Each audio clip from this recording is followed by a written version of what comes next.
Vinny, mate, obviously the news came out yesterday about Neuenhuizen doing his ACL, which leaves you without your second goalkeeper once again this season. Does that mean, I guess Lockie Charles, 17-year-old, is now the backup, but do you look to sign an injury replacement keeper just on the off chance something happens to Patrick?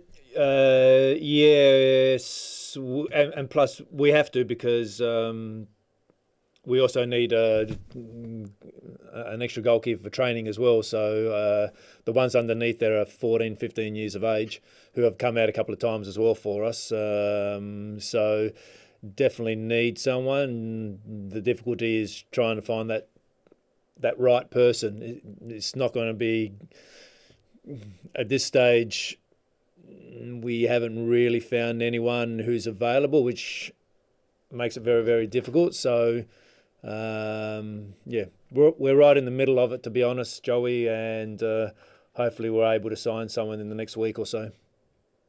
So won't have them in place for the Sydney game tomorrow. No. So Charles will be the backup for that? Yeah, correct. And to be honest, Lockie has done a great job at NPL level as well, and he's a young keeper. Without the experience, he's playing as much as he can in the NPL, performing pretty well, and but he's still got a long way to go. And at 17 years of age, definitely as a goalkeeper, you're not developed. So it's going to take him a little while, but we got a lot of faith in him, like we have with the other goalkeepers, that eventually, somewhere down the track in years to come, they're going to be very good goalkeepers. So you mentioned it's very hard to find somebody right now in the market, and I guess you're looking like they have to have been a free agent when the window's shut and all of that sort of stuff. So what sort of profile are you looking for? Is it just like an NPL goalkeeper with A-League experience before, or a veteran head? What are you looking for? Yeah, probably something like that, to be honest, because we've already got too many young ones here anyway. So someone who is reasonably mature, with a little bit of experience, is probably the right play. But again, most of those guys are contracted, and if they're contracted at NPL level or somewhere else. So it's a little bit of work to do to get that over the line. And aside from that, mate, obviously we saw the news about Lecky. He injured himself in the last game before the international break. As a squad, though, the boys that didn't go away over those past couple of weeks, how did they all track during the international break? You get some good training in? Yeah, really well.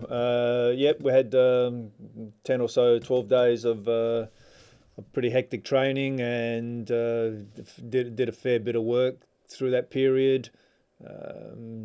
Had a sort of an internal, if you want to call it an internal trial with our NPL boys, or a mixture of our NPL boys last Wednesday. It's gone well.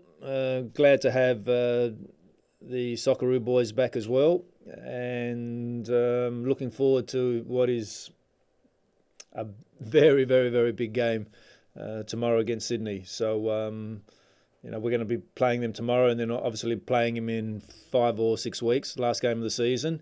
And I think we get to this stage right now where all these games, it's certainly going to have or play a big part in the positions on the ladder.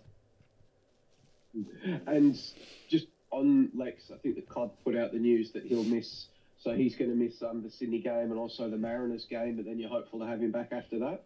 Yeah, that's the plan at this point of time. He's back on track in terms of running and ball work since Monday, and it looks like he'll be able to join the group next week.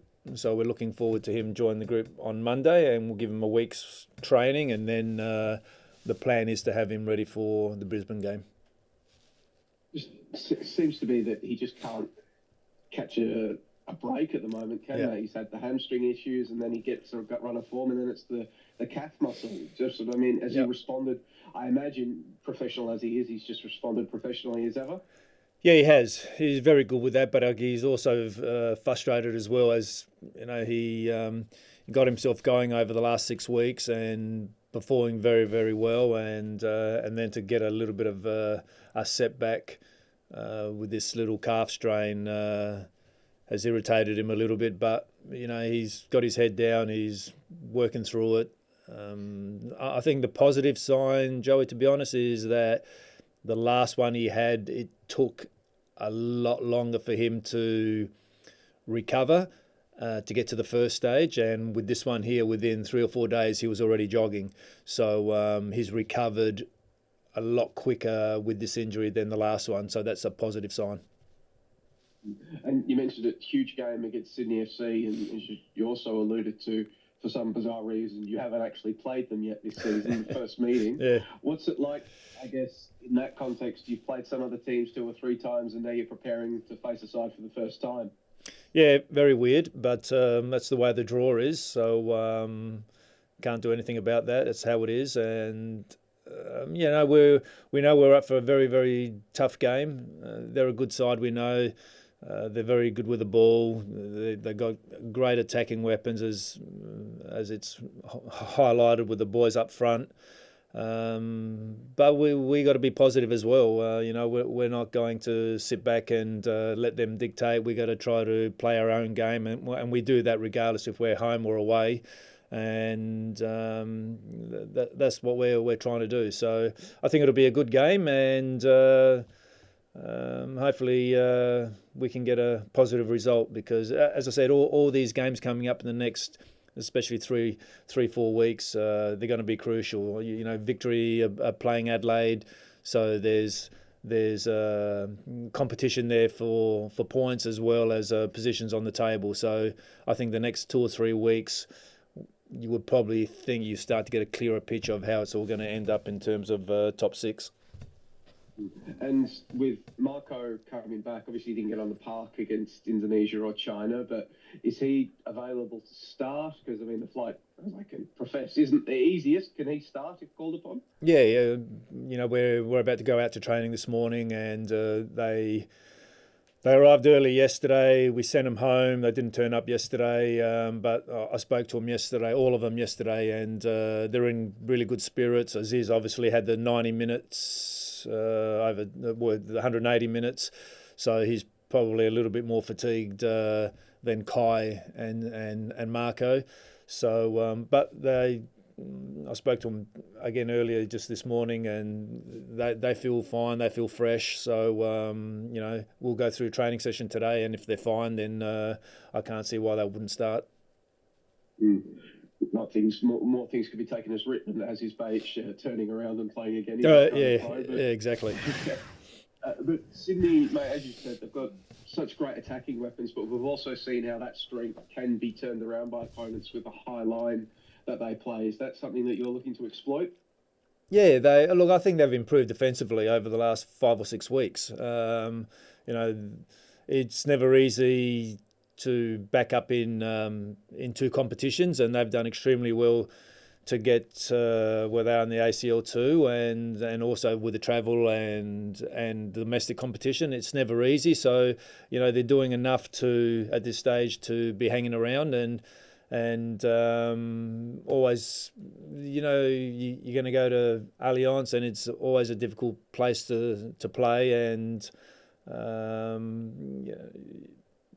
we know that they're an aggressive team. They rank number 1 in a lot of metrics. We're not too far behind them in certain metrics as well. So we just have to try to be a little bit more. For us, it's about being a little bit more clinical when we have those opportunities going forward. I think I mentioned that before. That's sort of been our Achilles heel for most of the season. 27 goals, I think it is in 20 games, is certainly not enough. We could easily have had another 7 or 8 goals. And then you look at that a little bit more with a respectable number. But on the flip side, our defensive side of our game has been absolutely first class. So if we can manage to clean up our entries into the penalty area and really be a lot more efficient than we have been, then we'll give ourselves a good chance.